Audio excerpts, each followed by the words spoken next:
Now next section is section B. देखो section B के जितने भी क्वेश्चन सारे हमारे 2 मार्कर क्वेश्चन होंगे। तो नेक्स्ट क्वेश्चन आता है क्वेश्चन नंबर 21। क्वेश्चन क्या है आपका, 2x + 3y = 12 and xy = 6, find the value of 8x³ + 27y³। Again very important question, very very very important. देखो कैसे आप इस क्वेश्चन को अप्रोच करोगे। First of all, what has been given here, 2x + 3y = 12। Here 2x + 3y = 12। अब देखो जो आपको वैल्यू फाइंड करनी है वो क्या है, 8x³ + 27y³। अब क्या करना है आपको, cubic both side. What we will do, cubic cubic both side. तो जब आप दोनों साइड क्यूब करोगे तो ये क्या हो जाएगा, 2x + 3y होल क्यूब और इक्वल टू में क्या हो जाएगा, 12 क्यूब। ये क्लियर हो गया, ठीक है। Now what we will do, using using a + b whole cube, it will be equal to a³ + b³ + 3ab with in bracket a + b। ये कुछ ऐसा हो जाएगा, विच इम्प्लाइज। तो देखो ये क्या हो जाएगा आपका, अब देखो a³ तो ये हो जाएगा आपका 2x होल पावर 3 + b³ ये हो जाएगा 3y होल पावर 3 + 3ab। तो a की जगह क्या हो जाएगा 2x और b की जगह क्या हो जाएगा 3y and with in bracket a + b ये हो जाएगा 2x + 3y। इतनी बात समझ में आ गई। और इक्वल टू में क्या है 12 क्यूब, तो इसको आप लिखो 12 × 12 × 12। मैं ऐसे लिख सकता हूं। अब आगे देखो, देखो 2x होल पावर 3 क्या हो जाएगा, 8x होल पावर 3 और 3y, 3 का क्यूब क्या होगा 27 और y का क्यूब क्या होगा y⁻⁴। अब देखो 3 × 2 = 6, 6 × 3 = 18। तो ये हो गया 18 और x इंटू वाई क्या हो जाएगा x। विद इन ब्रैकेट क्या हो जाएगा 2x + 3y और इक्वल टू ये हो गया 12⁻3 1 2 3। ये कुछ ऐसा हो जाएगा, ठीक है। अब देखो हमें जो वैल्यू फाइंड करनी है वो क्या है, 8x³ + 27y³। ये आपको फाइंड करना है, 8x³ + 27y³ + 18 एक्स वाई की वैल्यू क्वेश्चन में गिवन है। देखो एक्स वाई की वैल्यू 6 है और 2x + 3y की वैल्यू 12 है। तो जहां एक्स वाई है वहां क्या हो जाएगा 6 और 2x + 3y की जगह क्या हो जाएगा 12 and it is equal to 12 whole power. What we will have, ये हो जाएगा 8x³ + 27y³। देखो ये हो जाएगा 12⁻³ और ये प्लस है, राइट हैंड साइड में जाएगा तो माइनस 18 × 6 × 12 कुछ ऐसा हो जाएगा। Then 8x³ + 27y³। देखो यहां से मैं 12 कॉमन ले लूं तो ब्रैकेट में क्या आ जाएगा 12 पावर 3 है, एक कॉमन ले लिया तो 12⁻²। माइनस क्या हो जाएगा 18 × 6, ये कुछ इस तरह से हो जाएगा। तो ये हो जाएगा 8x³ + 27y³ equal to 12 12 whole power 2 कितना हो जाएगा, 12 का स्क्वायर कितना होता है 144। और देखो 8 6 जा 48, 8 4 6 15 6 और 4 होगा 10। ये आपका कुछ ऐसे हो जाएगा। It means 8x³ + 27y³ will be equal to 12 into, देखो 144 में से 108 माइनस कर दो, 14 - 8 कितना हो जाएगा 6 और 13 - 10 कितना हो जाएगा 3, ये हो गया 36। इसका मतलब अब 36 को अगर मैं 12 से मल्टीप्लाई करता हूँ तो 12 6 जा होता है 72, 12 3 जा 36, 36 और 7, 7 और 6 कितना हो जाएगा 13 और 3 और 1 हो जाएगा 4। तो ये हो जाएगा 432। It mean final answer of this question is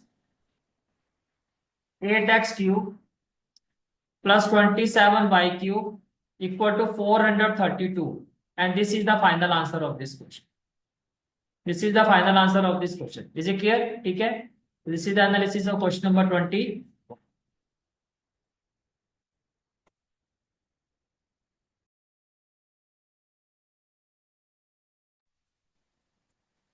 The next question is question number 22. Question क्या है, Srija took a spherical orange and put a thread around its boundary in the middle. अब इसको ऐसे समझो, देखो तो ये आपका, देखो स्फीयर एक सर्कल ही होता है, बस ओनली डिफरेंस इज जो स्फीयर होता है वो सेंटर से, स्फीयर तो सर्कल तो खाली होता है लेकिन स्फीयर जो होता है वो सेंटर से क्या होता है, वो भरा हुआ होता है, फील्ड होता है। तो ये आपका स्फीयर है। अब क्वेश्चन में कहा जा रहा है श्रीजा टू का स्फेरिकल ऑरेंज, तो ये स्फेरिकल ऑरेंज है and put a thread around its boundary, तो उसने इसकी बाउंड्री पे अंदर से ऐसे फ्रॉम इंटीरियर साइड उसने एक थ्रेड लगा दिया। मान लेते हैं ये ब्लैक कलर का जो है ये थ्रेड, जो इनर साइड में उसने ऐसे लगा दिया थ्रेड, और थ्रेड की जो ये लेंथ है, the length of the thread is 22 centimetre. इसका मतलब ये हो गया कि ये आपको सरकमफ्रेंस गिवन है। क्या गिवन है? सरकमफ्रेंस गिवन है, क्योंकि ये देखो सरकमफ्रेंस है ना, जो बाउंड्री है पूरी सरकमफ्रेंस है। सरकमफ्रेंस की वैल्यू गिवन है 22 centimetre. How much do you think was the diameter of the orange? ठीक है, अब देखो हेयर सरकमफ्रेंस, हेयर सरकमफ्रेंस ये कितना है? 22 सेंटीमीटर। तो सरकमफ्रेंस कितना हो गया? 2 pi R and it is equal to 22। ये कितना हो गया? 22। अब आपको रेडियस फाइंड करना है, तो ये हो जाएगा 2 into 22/7 into r equal to 22। Clear हो गया? ठीक है, तो आर की वैल्यू क्या हो जाएगी? आर 22। देखो डिवाइड हो रहा राइट हैंड साइड में जाके क्या होगा? मल्टीप्लाई। और ये 2 इंटू 22 राइट हैंड साइड में आके क्या हो जाएगा? डिवाइड। तो 22 से 22 कैंसिल हो जाएगा, तो आपका जो रेडियस है वो आ गया 7/2। आपको डायमीटर फाइंड करना है। अब डायमीटर क्या होता है? रेडियस का डबल। तो आप इसको 2 से मल्टीप्लाई कर दो, 2 से मल्टीप्लाई कर दोगे ये आ जाएगा 7 centimetre. And this is the final answer of this question. This is the final answer of this question. Is it clear? ठीक है,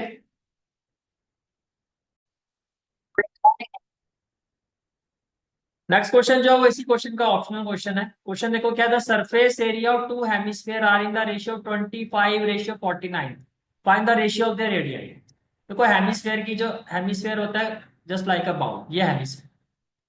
अब आपको इसका सरफेस एरिया का रेशियो गिवन है। सरफेस एरिया का मतलब ये हो गया, सरफेस एरिया ऑफ हेमिस्फीयर का मतलब हो गया टोटल सरफेस एरिया। उसने कर्व्ड सरफेस एरिया नहीं कहा, तो इसका मतलब बात हो रही है टोटल सरफेस एरिया की। तो total surface area of hemisphere क्या होता है? 3 पाई आर स्क्वायर। क्या होता है? 3 पाई are square.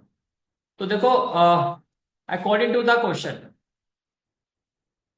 Surface area of hemisphere 1, surface area of first hemisphere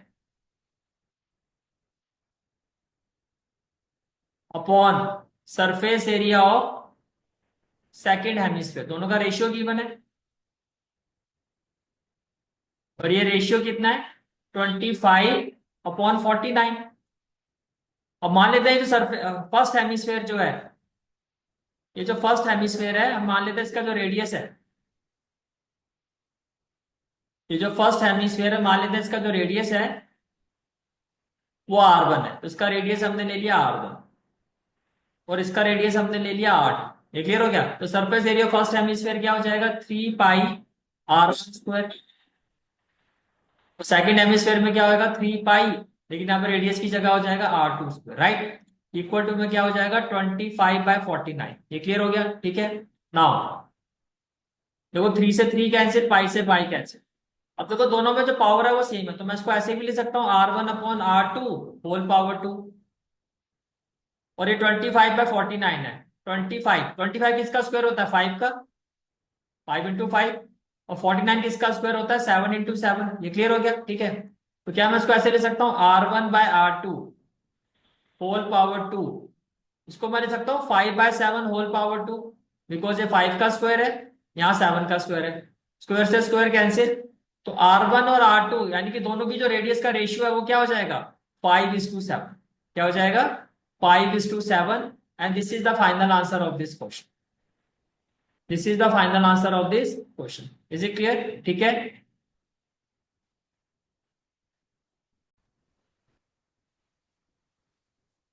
now next question is question number 23। Without actually calculating the cube find the value. आपको कहा जा रहा है आपको क्यूब को कैलकुलेट किए बिना इसकी वैल्यू फाइंड करनी है। तो देखो जब भी ऐसा क्वेश्चन आता है तो क्या करना है आपको? फर्स्ट ऑफ ऑल ये जो वैल्यू है इसको हम ले लेते हैं x। Let x is equal to 1/2। इसी तरह से इस वैल्यू को ले लेते हैं y इज इक्वल टू 1/3। और ये जो वैल्यू है इसको हम ले लेते हैं z is equal to -1/5/6। Clear हो गया? ठीक है, अब क्या करना है आपको? तीनों का सम फाइंड करना है। Now x plus y plus z क्या हो जाएगा? 1/2 प्लस 1/3 -5/6। ये भी क्लियर हो गया? ठीक है, अब जब आप एलसीएम लोगे तो क्या आएगा, 6 है। अब 2 के टेबल में 6 आता है 3 पर, 3 के टेबल पर 6 आता है 2 पर, और 6 के टेबल में 1 पर आता है तो -5। तो कहना है सही था 3 + 2 हो गया 5 - 5/6, ये हो जाएगा 0/6 0। उसका मतलब ये हो गया कि x + y + z की वैल्यू 0 आ गई। तो बाय आइडेंटिटी क्या कहेंगे अब, बिकॉज x + y + z = 0, तो क्या होगा, देयरफॉर x³ + y³ + z³ ये किसके इक्वल होगा, 3xyz के इक्वल होगा। तो ये हो जाएगा 3xyz, x की वैल्यू क्या 1/2, तो x की जगह हो जाएगा 1/2, y की वैल्यू क्या है 1/3, और z की वैल्यू -5/6, तो y की जगह आ जाएगा 1/3 और z की जगह आ जाएगा -5/6। ये क्लियर हो गया, ठीक है। अब देखो 3 से 3 कैंसिल हो जाएगा, तो ये हो जाएगा -5 और 6 × 2 = 12, and this is the final answer of this question. समझने वाली बात ये है कि जब भी इस तरह का क्वेश्चन आता है तो हमें क्या करना है, एक वैल्यू को x लेना है, एक को y, एक को z लेना है, तीनों का सम निकालेंगे। जैसे ही वो सम = 0 आएगा तो बाय रूल बाय आइडेंटिटी क्या होता है, तीनों के क्यूब का सम क्या होगा, 3xyz के इक्वल होगा। तो xyz की वैल्यू पुट करनी है, you will have your answer. Is it clear, ठीक है।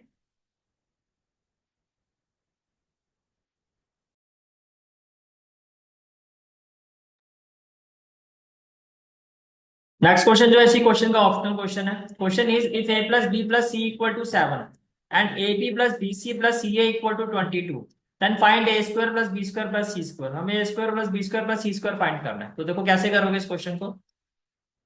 देखो आपको गिवन क्या है, आप इस वैल्यू को देखो, हेयर a + b + c ये किसके इक्वल है 7। तो आपको क्या करना है, squaring both side, squaring both side. तो जब आप स्क्वेयरिंग बोथ साइड करोगे तो लेफ्ट हैंड साइड में हो जाएगा a + b + c whole square, और इक्वल टू में क्या हो जाएगा 7 ⁻²। अब a + b + c whole square क्या होता है, a² + b² + c² + 2ab + 2bc + 2c, और 7 का स्क्वायर क्या होगा 49। तो ये हो जाएगा a² + b² + c²। देखो ये तो आपको वैल्यू फाइंड करनी है, ये वैल्यू तो हमें फाइंड करनी है। आगे देखो, क्या मैं यहाँ से 2 कॉमन ले सकता हूँ, तो ब्रैकेट में क्या आ जाएगा, ab + bc + ca, और इक्वल टू क्या हो जाएगा 40। अब ab + bc + ca की वैल्यू आपको गिवन है, ये देखो ये वैल्यू कितनी गिवन है आपको 20। तो इसका मतलब ये हो गया a² + b² + c² + 2 with in bracket हो जाएगा 20 इक्वल टू क्या हो जाएगा 49। तो a² + b² + c² will be equal to 49, 2 × 20 होगा 40, तो माइनस हो जाएगा 40। तो a² + b² + c² will be equal to 9, and this is the final answer of this question. This is the final answer of this question कि a² + b² + c² की value क्या होगी आपकी 9 होगी। क्लियर हो गया, ठीक है। This is the final answer of this question.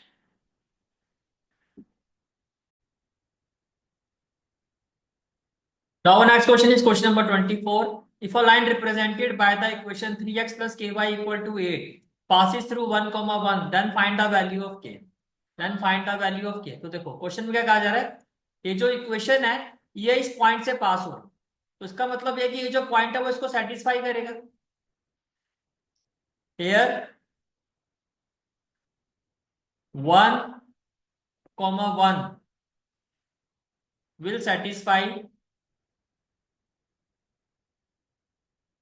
will satisfy the equation 3x + ky = 8। Satisfy का मतलब x की जगह हम क्या रखेंगे 1, और y की जगह हम पुट कर देंगे 1, which implies 3 × 1 k × 1 equal to क्या हो जाएगा 8। व्हाट वी विल हैव, तो देखो k × 1 क्या हो जाएगा k, और 8 - 3 क्या हो जाएगा 5, तो k की वैल्यू क्या हो जाएगी 5, and this is the answer of this question. Is it clear, ठीक है।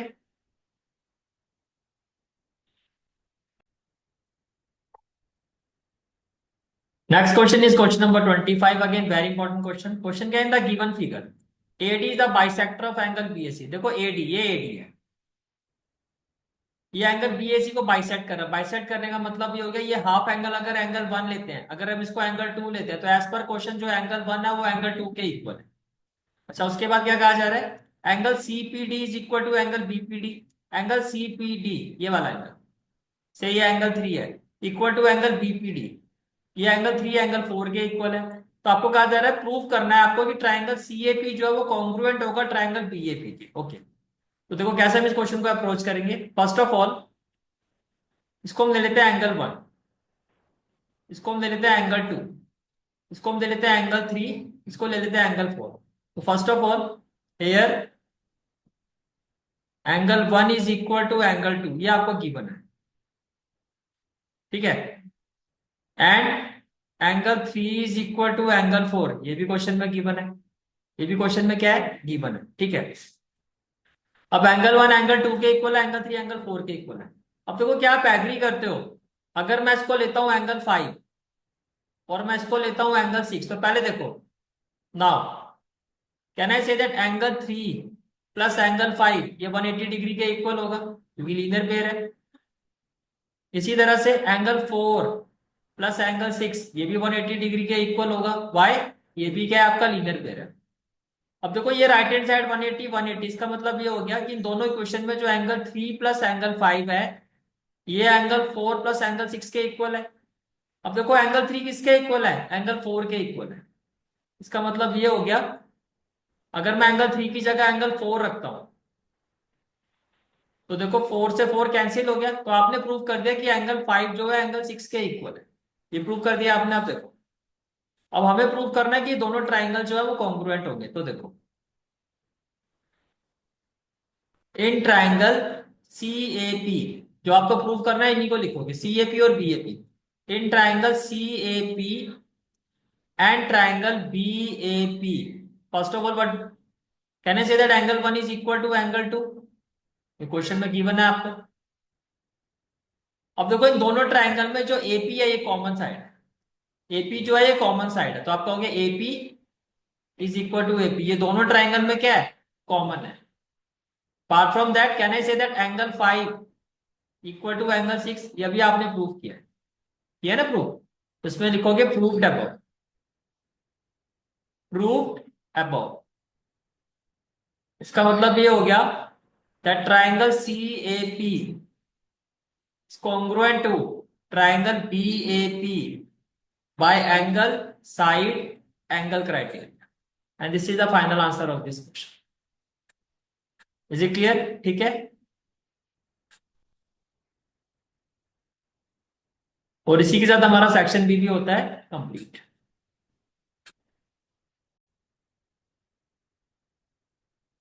Now next section is section C, और सेक्शन सी के सारे क्वेश्चन जो भी क्वेश्चन है सब आपके 3 मार्कर क्वेश्चन होंगे। फर्स्ट क्वेश्चन सेक्शन सी का question number 26 of the sample paper, represent root 17 और number 9। Question is represent root 17 और नंबर 9। देखो इसके लिए सबसे पहले हमें क्या करना होगा, ये राइट ट्रायंगल बना लो। First of all we will do the justification. इसके लिए आपको एक राइट ट्रायंगल बनाना है, से दिस इज द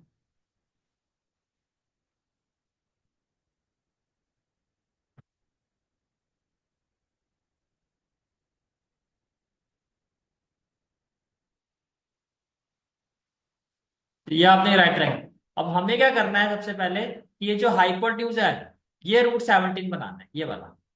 जैसे हो गया राइट ट्रायंगल, हो गया ए बी सी, ये हो गया राइट एंगल। अब देखो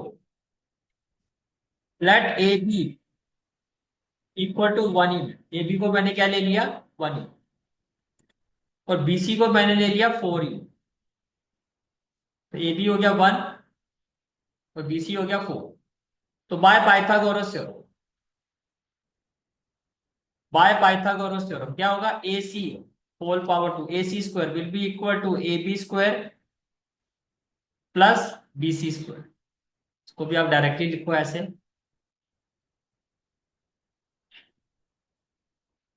ए सी स्क्वायर। तो A C square equal to क्या हो जाएगा, A C square equal to A B square क्या हो जाएगा 1 स्क्वायर और बी सी स्क्वायर हो जाएगा 4 स्क्वायर। तो A C square will be equal to 1 का स्क्वायर 1, 4 का स्क्वायर 16, तो 16 प्लस 1 क्या होगा 17। अब देखो ये स्क्वायर है, स्क्वायर राइट हैंड साइड में शिफ्ट होगा तो क्या हो जाएगा स्क्वायर रूट। तो आपने जस्टिफाई कर दिया कि एसी जो है आपका वो रूट 17 है। इतना काम हो गया। सबसे पहला काम क्या होता है, राइट ट्रायंगल का जो हाइपोटेन्यूज होता है, हाइपोटेन्यूज जो राइट एंगल की अपोजिट साइड होती है, वो इस रूट वैल्यू के इक्वल दिखानी होती है। अब यही चीज हम कंस्ट्रक्ट करेंगे। कंस्ट्रक्शन कैसे करनी है, सबसे पहले we will draw line segment, इस तरह से आपको लाइन सेगमेंट ड्रॉ करना, ठीक है।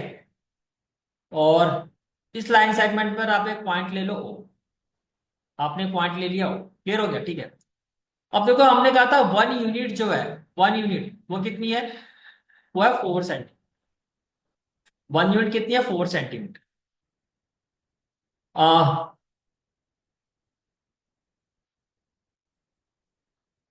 देखो अब आपको स्केल लेना है, क्या लेना है, स्केल। स्केल का मतलब जैसे हमने जो कंस्ट्रक्शन किया वो यूनिट में किया है, किसमें किया, यूनिट में। तो आपको क्या करना है, हम स्केल ये ले लेते हैं, let 1 unit is equal to 2 centimetre. 1 unit को हम क्या ले लेते हैं, 2 सेंटीमीटर। अब देखो 1 यूनिट अगर 2 है तो ये तो 4 यूनिट है, तो 4 यूनिट कितना हो जाएगा, 8 सेंटीमीटर। तो हम ओ से लेके देखो, हम ओ से लेके मान लेते हैं ए, ये 8 सेंटीमीटर। तो स्केल पे आप मेजर करोगे ये कितना होगा आपका, 8 सेंटीमीटर। ये कितना हो जाएगा आपका, 8 सेंटीमीटर। और वैसे ये है कितना, 4 यूनिट। ये बात समझ में आ रही है, ठीक है। हमने एक यूनिट को 2 सेंटीमीटर माना, ये आपको इस तरह से मेंशन करना है। तो 4 यूनिट का मतलब कितना हो गया, 8 सेंटीमीटर। तो आपने पॉइंट ओ से लेके पॉइंट ए तक 8 सेंटीमीटर की एक लाइन ड्रॉ कर। अब क्या करना है आपको, पॉइंट ए पर एक right angle draw, right angle. तो आप इस तरह से पॉइंट ए पे कंपास रखोगे और इस तरह से आप एक आर ड्रॉ कर दोगे। फिर इस पॉइंट पर आप कंपास रखोगे, तो जितनी आर्क हो उतनी आर्क पर कंपास यहाँ रखोगे, एक आर्क लगा दोगे। फिर इस पॉइंट पर कंपास रखोगे, एक आर्क यहाँ लगा दो। फिर इस पॉइंट पर कंपास रख के, इस पॉइंट पर कंपास रख के एक आर्क कैसे आएगा, इस पॉइंट पर कंपास रख के एक आर्क कैसे होगा, और ये आपका कुछ इस तरह से आ जाएगा, ठीक है। अब अब क्या करना है आपको, अब जो ये परपेंडिकुलर डिस्टेंस था ये कितना है, ये 1 यूनिट था। परपेंडिकुलर डिस्टेंस कितना है, 1 यूनिट। तो आपको क्या करना है, स्केल पर मेजर करके कंपास, 1 यूनिट का मतलब कितना है, 2 सेंटीमीटर। तो स्केल पर आपको 2 सेंटीमीटर कंपास ओपन करना है। कंपास की जो आर्क है वो 2 सेंटीमीटर ओपन करनी है स्केल पर। तो यहाँ कंपास रखोगे और मान लेते हैं ये जो आर्क है ये पूरा यहां से लेके यहां तक, ये 2 सेंटीमीटर। अब आप इसको इससे ज्वाइन करो। अभी आपने जस्टिफाई किया था कि अगर ये 1 यूनिट है, 1 यूनिट का मतलब 2 सेंटीमीटर, अगर ये डिस्टेंस 2 सेंटीमीटर है और ये डिस्टेंस 4 यूनिट है, तो ये कितना होगा, √17। अभी हमने जस्टिफाई किया। अब क्या करना है आपको, यहाँ कंपास रखना है और यहाँ पेंसिल, इतना कंपास ओपन करो, कंपास और यहाँ पेंसिल, और फिर यहां से आप इसको नीचे की तरफ लेके आओ। जहां ये इसको टच करेगा यही आपका क्या होगा, √17 और नंबर लाइन। यही आपका क्या होगा, √17 और नंबर लाइन। क्लियर हो गया, ठीक है। Again very important.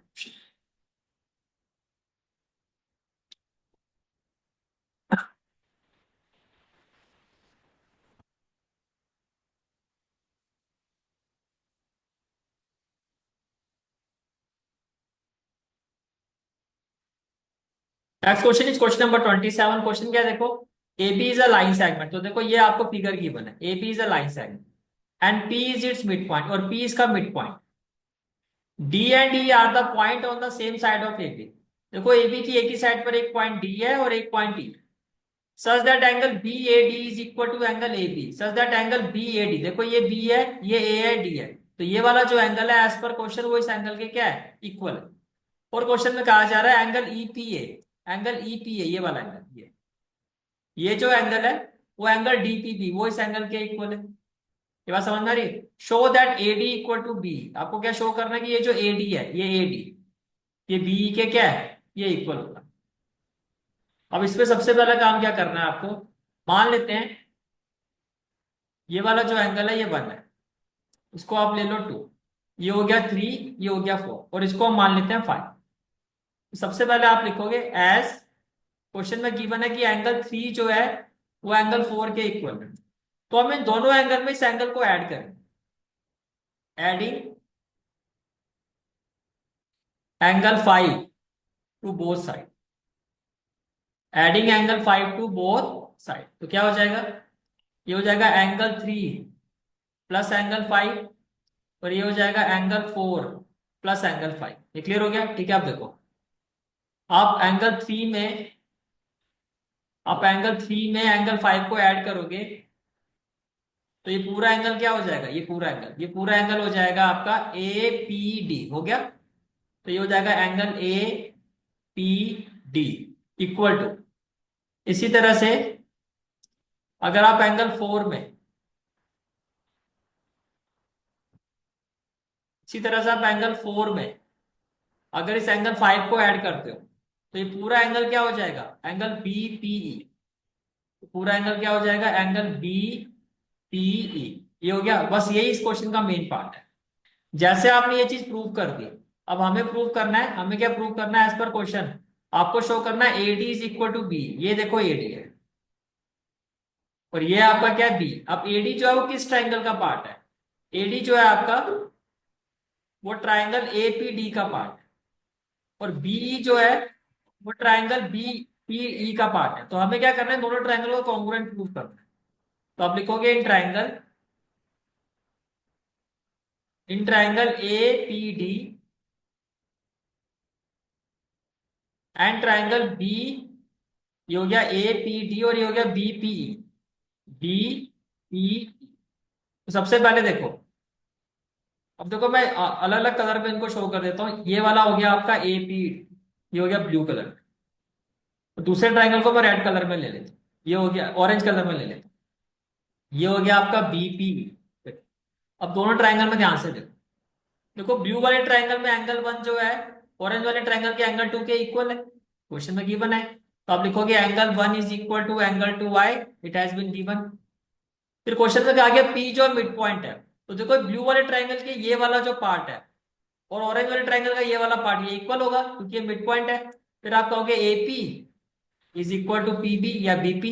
ये भी क्या क्वेश्चन में गिवन है। अपार्ट फ्रॉम दैट देखो ये जो ब्लू वाला ट्राइंगल है, ब्लू वाला जो ट्राइंगल है, इसमें ये वाला जो एंगल है, देखो ब्लू वाले ट्राइंगल के अंदर आ रहा है ना, ये वाला जो एंगल है ये आपका इस एंगल के इक्वल है। ये अभी आपने प्रूव किया। अभी हमने प्रूव किया कि एपीडी जो है वो बीपीई के इक्वल है। Now we can say that angle APD, angle APD is equal to angle BPE. ये अभी हमने यहां प्रूव किया, तो यहां लिखोगे आप प्रूव्ड अब, यहां आप लिखोगे प्रूव्ड अब। और इसका मतलब क्या हो गया? It implies that we have proved that triangle APD is congruent to triangle BPE. और जैसे आप, अच्छा कैसे प्रूव हुआ है? ये हो गया एंगल, ये हो गया साइड और ये हो गया एंगल। तो एंगल साइड एंगल से कॉन्ग्रुएंट हो गया, राइट? Angle side angle. तो बाय सीपीसीडी ये चीज प्रूव हो जाएगी that AD is equal to B. तो by CPCD we can say that AD is equal to BE CPCT. And this is the final answer of this question. Clear हो गया? ठीक है, this is the final answer of this question.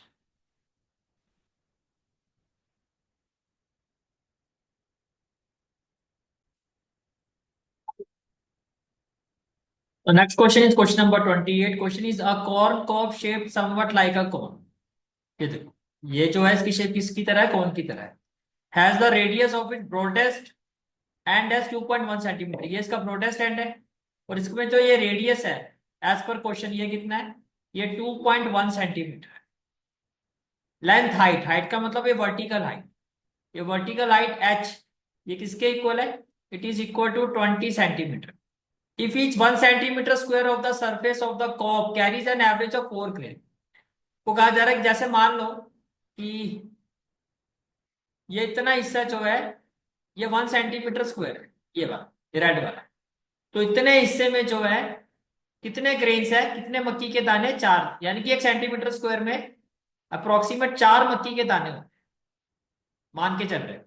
तो बताओ इस पूरे area में कितने ग्रेन्स होंगे with respect to this condition. तो इसके लिए पहले इसका एरिया फाइंड करना होगा। इसके लिए पहले क्या फाइंड करना होगा? एरिया। अब देखो एरिया जो मक्की के दाने होंगे वो कहाँ होंगे? मक्की के दाने यहाँ होंगे। और ये क्या होता है? ये होता है कर्व्ड सरफेस एरिया। और curved surface area of corn क्या होता है? ये होता है पाई आर है। अब आर तो आपके पास है 2.1, दिस इज आर। एल आपको फाइंड करना होगा। अब एल का फॉर्मूला आपको पता है क्या होता है, square root of R square plus H square. तो L will be equal to what, L will be equal to square root of R. R की वैल्यू क्या है 2.1, तो ये हो जाएगा 2.1 whole power 2 plus H, H की वैल्यू क्या हो जाएगी 20 होल पावर 2। क्लियर हो गया, ठीक है। तो जब आप इसको सॉल्व करोगे तो L will be equal to क्या होगा, देखो 2.1 का स्क्वायर हो जाएगा आपका, ये हो जाएगा 4.41, और 20 का स्क्वायर हो जाएगा 400। दोनों को ऐड करोगे ये हो जाएगा 404.41। दोनों को ऐड करके क्या आ जाएगा, ये आ जाएगा। और क्वेश्चन में इसकी वैल्यू ऑलरेडी गिवन है 20.1 सेंटीमीटर। तो क्वेश्चन में गिवन है तो हम डायरेक्टली इसको ले लेते हैं 20.1 centimetre. Now curve surface area, formula क्या था, पाई आर एल। पाई की value 22/7, value of r, value of r कितना है 2.1 आई थिंक, ये वैल्यू ऑफ आर इज 2.1, तो आर की जगह क्या आ जाएगा 2.1, और स्लांट हाइट कितनी आ गई आपकी 20.1। ये क्लियर हो गया, ठीक है। आप देखो डेसिमल रिमूव करोगे तो यहाँ क्या आ जाएगा 10, 7 1 जा 7, 7 3 जा 21, तो मैं बोल सकता हूँ 22। अब देखो 3/10, 3/10 को क्या लिखोगे 0.3, और इंटू में क्या हो जाएगा 20.1। अब 22 इंटू 0.3 कितना हो जाएगा 6.6, इंटू में क्या हो जाएगा 20.1।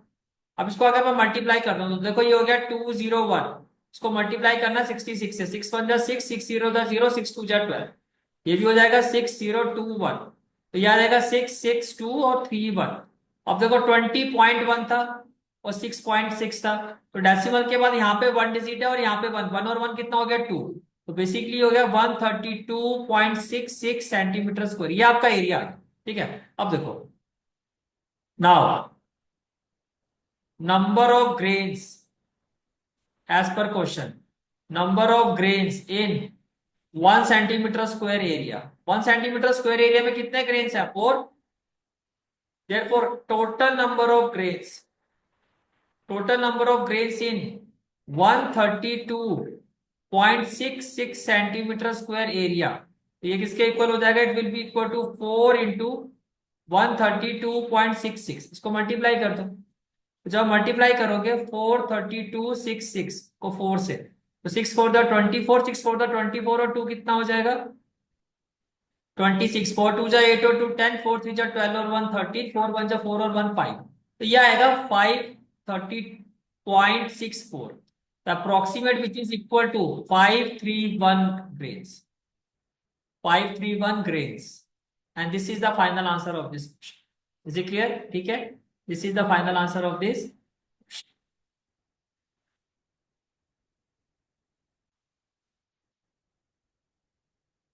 Next question is question number 29, which of the following points, आपसे पूछा जा रहा है, देखो ये पॉइंट ए है, इसके कोऑर्डिनेट क्या है 5,0, पॉइंट बी के कोऑर्डिनेट है 0,17, पॉइंट सी के कोऑर्डिनेट है 4,4, और पॉइंट डी के कोऑर्डिनेट है 5,1, lie on the linear equation. ये लीनियर इक्वेशन आपसे पूछा रहा है कौन सा पॉइंट इस पर लाई करे। तो वो सबसे पहले जो लीनियर इक्वेशन है वो क्या है, लीनियर इक्वेशन है 5 with in bracket x minus 2 plus 3 with in bracket y plus 1, और इक्वल टू में क्या हो जाएगा 44, इक्वल टू में क्या हो जाएगा 44। अब इसको सॉल्व करो, ये देखो 5 को x से मल्टीप्लाई करोगे 5x आ जाएगा, 5 इंटू -2 करोगे -10 आ जाएगा, 3 इंटू वाई करोगे 3y आ जाएगा, 3 इंटू 1 करोगे 3 आ जाएगा, इक्वल टू में क्या हो जाएगा 44। अब देखो ये हो जाएगा 5x प्लस 3y, -10 प्लस 3 कितना होगा -7, इक्वल टू क्या होगा 44। तो 5x plus 3y equal to क्या होगा 44 प्लस 7, तो ये हो गया 5x plus 3y equal to 51 आ गया। अब आप ये आपके पास इक्वेशन आ गई, तो आपकी फाइनल इक्वेशन क्या आ गई 5x plus 3y equal to 51। अब 1/1 इन पॉइंट्स को इसमें रखकर, जैसे फर्स्ट पॉइंट क्या है ए, अगर आप पॉइंट ए को इसमें पुट करता हूं 5,0, तो x की जगह क्या आएगा 5, तो लेफ्ट हैंड साइड में आप x की जगह 5 रखो और y की जगह क्या रखो 3। अब इसको सॉल्व करोगे 25 प्लस 9, क्या 25 प्लस 9 51 के इक्वल होगा, ये जो भी वैल्यू आएगी ये राइट हैंड साइड के इक्वल नहीं आएगी, तो ये पॉइंट तो इसमें लाइक करेगा। इसी तरह से नेक्स्ट पॉइंट पर आ जाओ, नेक्स्ट पॉइंट क्या है 0,17, तो पॉइंट बी हो गया आपका 0,17। अब आप एक्स की जगह रखो 0 और वाई की जगह रखो 17। ठीक है, अब देखो ये आपकी लेफ्ट हैंड साइड है। 50 था 0, 73 जा 51, तो ये 51 के इक्वल आ रहा है, जो राइट हैंड साइड के इक्वल आ रहा है। तो इसका मतलब ये जो पॉइंट बी है ये इसमें लाई करेगा, ये इसमें लाई करेगा। इसी तरह से नेक्स्ट पॉइंट को देखते हैं। नेक्स्ट पॉइंट है आपका पॉइंट सी, जिसके कोऑर्डिनेट्स क्या है 4,4। अब इसको रखो। अब एक्स की जगह आप रखो लेफ्ट हैंड साइड में, एक्स की जगह आप रखो 4 और वाई की जगह भी आप रखो 4। तो 5 4 जा 20 और 4 3 जा 12, ये कितना हो गया 32। Again it is not equal to right hand side, तो ये पॉइंट भी लाइन नहीं करेगा। अब नेक्स्ट पॉइंट आता है आपका point D, that is 5,1।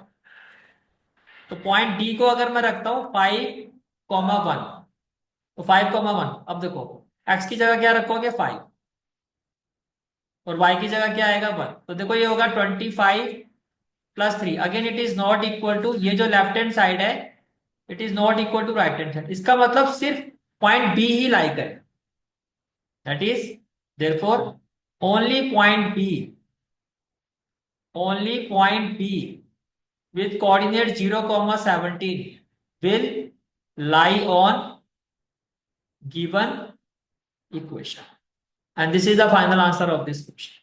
Clear हो गया? This is the final answer of this.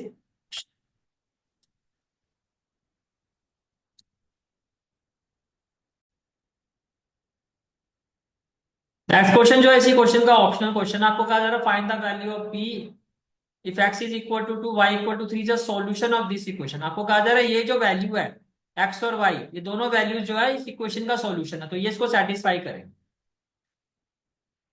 As x equal to 2 y equal to 3 is a solution of given equation, तो क्या होगा therefore, तो हम लिखेंगे विद इन ब्रैकेट p+1 और x की जगह आ जाएगा 2, then minus with in bracket क्या होगा 2p+3 और y की जगह, इस y की जगह क्या आ जाएगा 3 और -1 इक्वल टू क्या होगा 0। अब इसको सॉल्व करो। देखो 2 को आप p से मल्टीप्लाई करोगे 2p आएगा, 2 को 1 से करोगे तो +2 आएगा, और ये हो गया -2p × 3, ये हो जाएगा -6p, और -3 × 3 ये हो जाएगा -9, और -1 इक्वल टू 0। अब देखो -6p + 2p कितना हो जाएगा -4p, और 2 -9 कितना 2 और -10 ये हो जाएगा -8 इक्वल टू क्या होगा 0। तो -4p इक्वल टू क्या होगा 8, तो p की वैल्यू क्या हो जाएगी -8/4 और ये हो जाएगा -2, तो बेसिकली p की वैल्यू आ गई -2। राइट, तो आपको कहा गया था find the value of P, तो वो तो आ गया। अब कहा जा राइट द इक्वेशन। अब क्या करना है आपको, इक्वेशन जो होती है वो एक्स और वाई में लिखी जाती है, राइट। तो आप पी की वैल्यू पुट कर दो यहाँ पे, तो पी की जगह क्या आ जाएगा नाउ, पी की जगह पुट करो 2, तो 2+1 × x -2, फिर इस पी की जगह क्या आ जाएगा -2। अच्छा पी की वैल्यू -2 है तो यहाँ पे भी -2 आएगा, और प्लस में क्या होगा 3, फिर आगे क्या -1 इक्वल टू 0, -1 इक्वल टू 0। इसको सॉल्व करो, -2 + 1 क्या होगा -x, माइनस ये होगा -4 + 1 ये होगा -1, और देखो यहाँ पे y था तो यहाँ पे y आएगा -1 इक्वल टू 0। जब इसको सॉल्व करोगे तो ये हो गया -x minus minus plus y -1 equal to 0। अब और क्या कर सकते हो, अब पूरी इक्वेशन को माइनस से मल्टीप्लाई करो, या आप यहाँ से माइनस कॉमन ले लो तो ये हो जाएगा x। माइनस कॉमन लेने से क्या होता है, जो माइनस वाली टर्म है वो प्लस हो जाएगी, प्लस वाली माइनस में हो जाएगी, और माइनस वाली किस में हो जाएगी प्लस।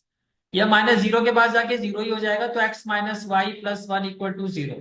फाइनली आप इस तरह से कह सकते हो इज द रिक्वायर्ड इक्वेशन। आप चाहो तो अपना आंसर यहाँ भी छोड़ सकते, ये भी सही है आंसर। ठीक है, 2 स्टेप आगे कर से ज्यादा सिंप्लीफाई कर दिया, and this is the final answer of this question. Is it clear? ठीक है,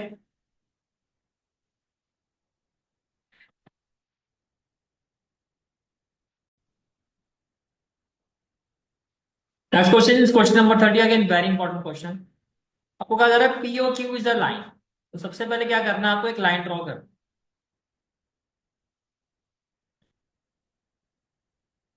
this is the line PO Q, this is the line PO Q. फिर क्या कहा जा रहा है, ray O R is perpendicular, देखो पीओ क्यू, तो ये हो गया पी, और ये हो गया ओ, और ये क्या हो गया Q। फिर कहा जा रहा है ray O R is perpendicular to line P Q, ray O are, रे ओ आर, तो ये हो गया ray O are.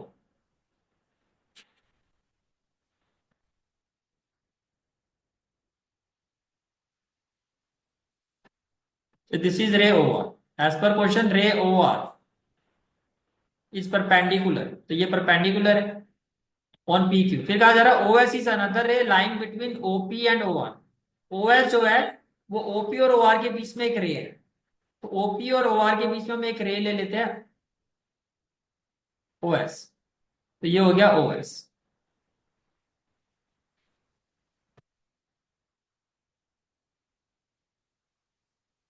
This is the रे OS, तो ये हो गया रे OS।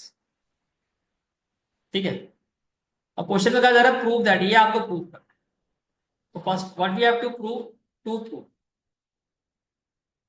we have to prove that angle ROS is equal to half within bracket angle QOS minus angle POS। ये आपको प्रूव करना है। क्लियर हो गया? ठीक है, आप कैसे प्रूव करोगे? सबसे पहले काम क्या करना है आपको, कि आप ये देखो कि देखो ये यहाँ पे क्या हो रहा है, डिवाइड हो रहा है। अगर मैं इस टू को यहां से इसके साथ मल्टीप्लाई कर दूं तो कितने ROS हो जाएंगे, दो। कितने ROS हो जाएंगे, दो। सबसे पहले आपको टू ROS की वैल्यू निकालनी।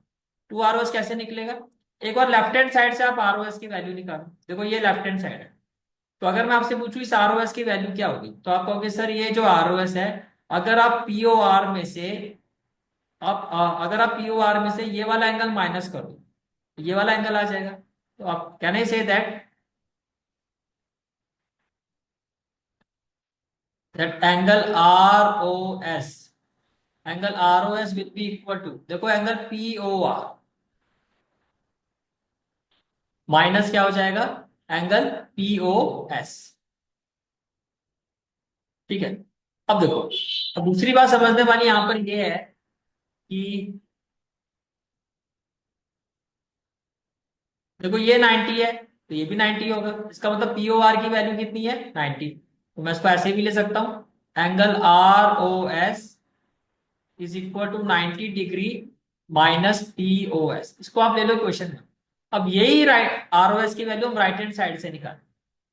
अब देखो ये ROS, तो can I say that angle QOS, अगर मैं इस QOS में से ये वाला एंगल माइनस कर देता, अगर इस QOS में से आप ये वाला एंगल माइनस कर देते तो इसी के इक्वल आ जाएगा। Can I say that now from right hand side angle ROS क्या हो जाएगा, एंगल QOS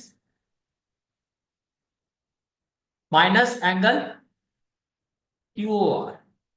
QOR, अब देखो ये जो QOR है ये 90 डिग्री है, तो angle ROS is equal to angle QOS minus 90 degree. ये आपके पास ROS की दो वैल्यू आ गई। अब देखो अगर मैं दोनों इक्वेशन को ऐड कर दे, अगर हम इन दोनों इक्वेशन को ऐड कर देते, adding one and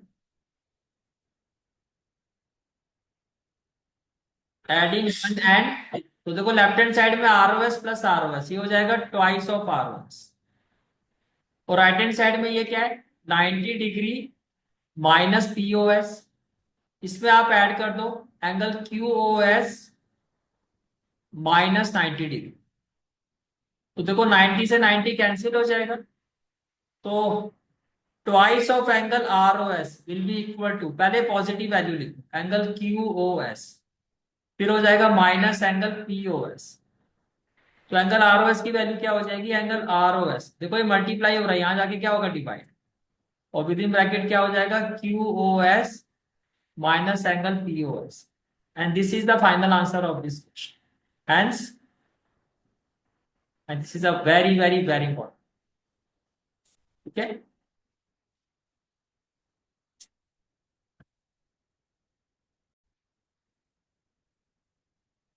next question जो है इसी क्वेश्चन का ऑप्शनल क्वेश्चन है। देखो क्वेश्चन क्या है आपका,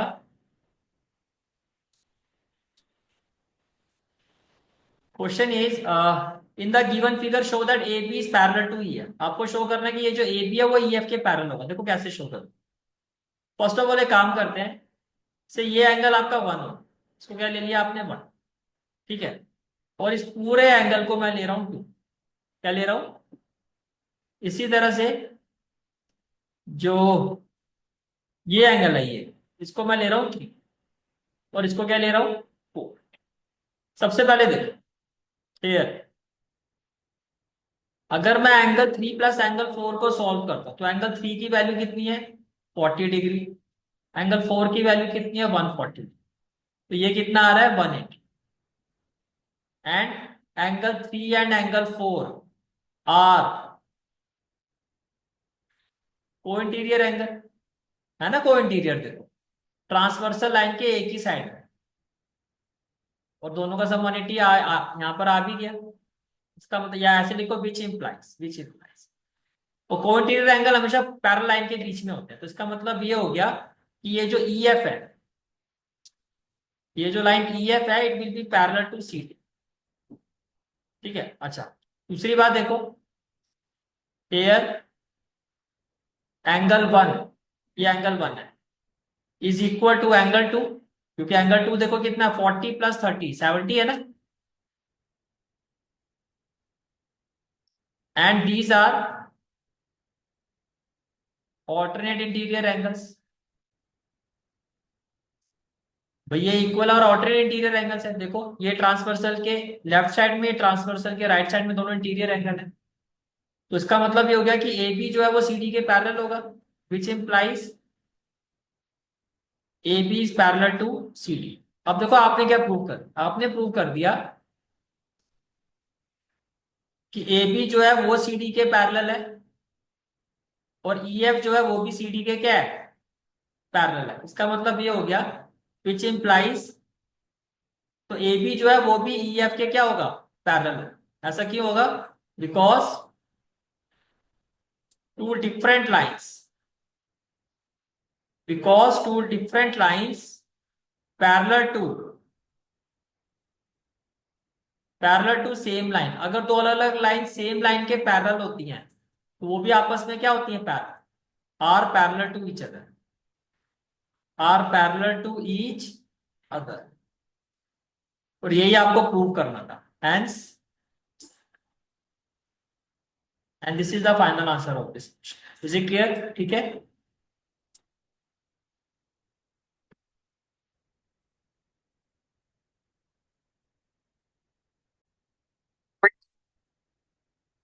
तो next question is question number 31 and question is the perimeter of a triangle is 50 centimetre. आपको कहा जा रहा है ट्राइंगल का पेरीमीटर जो 50 सेंटीमीटर। ओके, सबसे पहले देखो, एज पर question perimeter of triangle is 50 centimetre.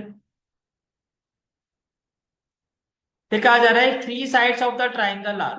अब पेरीमीटर ऑफ ट्राइंगल क्या होता है साइड, तो यहाँ पे फर्स्ट साइड क्या है x, plus side x plus 4 plus 2x-6। भाई पेरीमीटर ऑफ ट्राइंगल क्या होता है, तीनों साइड का सम जो होता है उसी को पेरीमीटर ऑफ ट्राइंगल कहते हैं। हमने तीनों साइड को प्लस कर दिया, 50 के इक्वल होना चाहिए। अब यहां से आपके पास x की वैल्यू आई, x प्लस 2x, ये हो जाएगा 4x, और 4 - 6 हो जाएगा -2, ये हो जाएगा 50। तो 4x इक्वल टू क्या हो जाएगा 52। तो x की वैल्यू क्या हो जाएगी 52/4 विच इज इक्वल टू 30। अब देखो नाउ, अगर मैं s की वैल्यू निकालता हूँ सेमी पेरीमीटर, तो वो क्या होगा पेरीमीटर का हाफ, तो ये हो जाएगा 50/2 इक्वल टू 25 सेंटीमीटर। अगर मैं इस वाली साइड को a ले let a which is equal to x, और x की वैल्यू कितनी है 13, तो ये हो जाएगा 13 सेंटीमीटर। और अगर मैं इस वाली साइड को b ले लेता, b is equal to x plus 4, x की वैल्यू 13 है, तो 13 प्लस 4 कितना हो जाएगा 17 सेंटीमीटर। और मैं इस वाली साइड को c ले लेता, तो ये हो जाएगा 2x-6। तो x की जगह आप 13 रखो, इसमें से -6 कर दो, 13 दूजा क्या होगा 26-6, ये हो जाएगा 20 सेंटीमीटर। ये आ गया सारा। अब हीरोन्स फॉर्मूला से आप इजीली एरिया निकाल सकते। Now area of triangle by Heron's formula, area of triangle by Heron's formula will be equal to what? Square root of s within bracket s minus a, s minus b और s minus। तो s की वैल्यू कितनी आई है 25, s minus ए हो जाएगा 25 minus 30, s minus B हो जाएगा 25 माइनस 17 और s माइनस सी हो जाएगा 25 माइनस 20। ये आपका कुछ इस तरह से आ जाएगा। तो ये हो जाएगा स्क्वायर रूट ऑफ